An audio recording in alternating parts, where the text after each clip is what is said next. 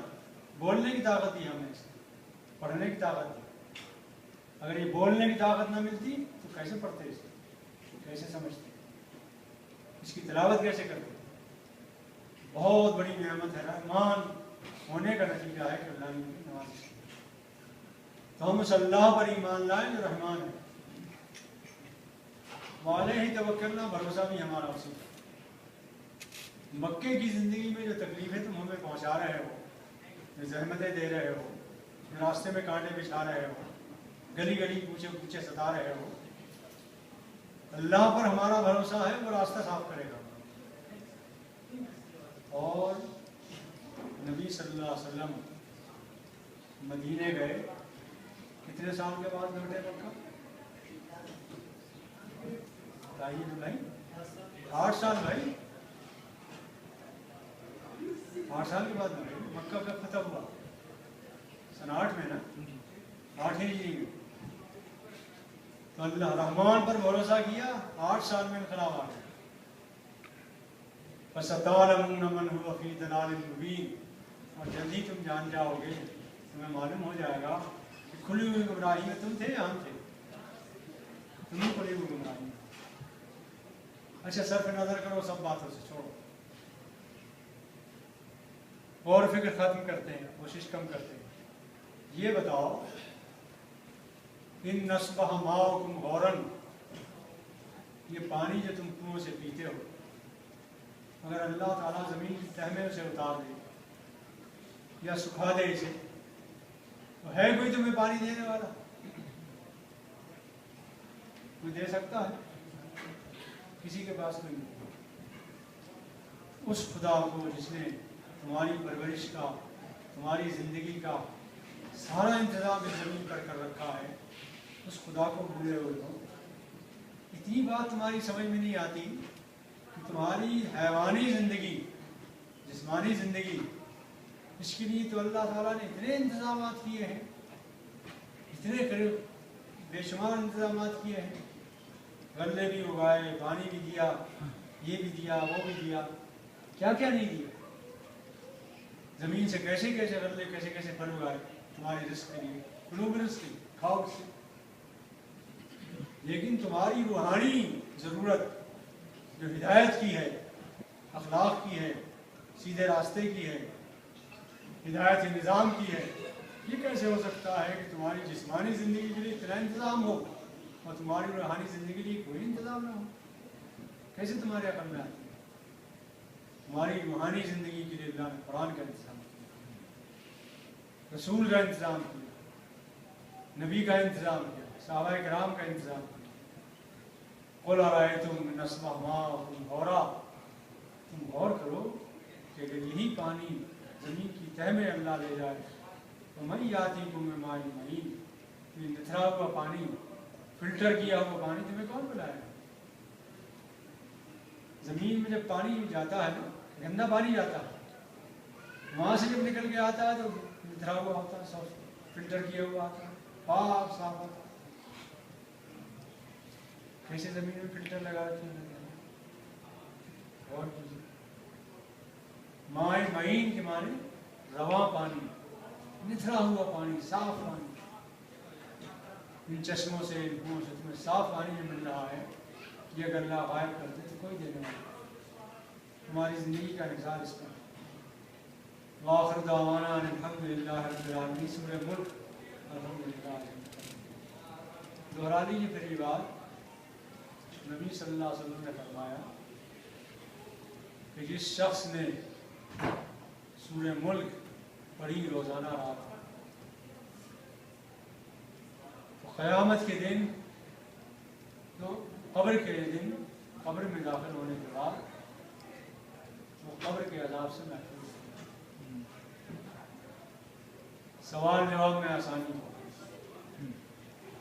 اور یہ بھی فرمایا رسول اللہ صلی اللہ علیہ وسلم نے کہ میرا جی چاہتا ہے، میری خواہش ہے کہ میرے ہر امتی کے سینے میں سورہ ملک محفوظ ہو۔ یاد کر لیجیے اسے موقع ہو، حفظ کر لیتے ہیں۔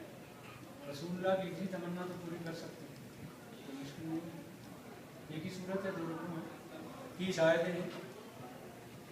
پھر فرمایا آپ نے، یہ بھی حدیث ہے سیاستہ کی، فرمایا کہ ایک صورت ہے قرآن میں جس میں صرف 30 آیتیں ہیں، لیکن وہ 30 آیتیں اگر انسان پڑھتا رہے اور اس سے شغف رکھے، محبت رکھے ان 30 آیتوں سے، تلاوت کرتا رہے، تو جب تک وہ جہنم سے اپنے پڑھنے والے کو جنت کی طرف نہیں لے آئے گی، وہ شفا سے باز نہیں آئے گی۔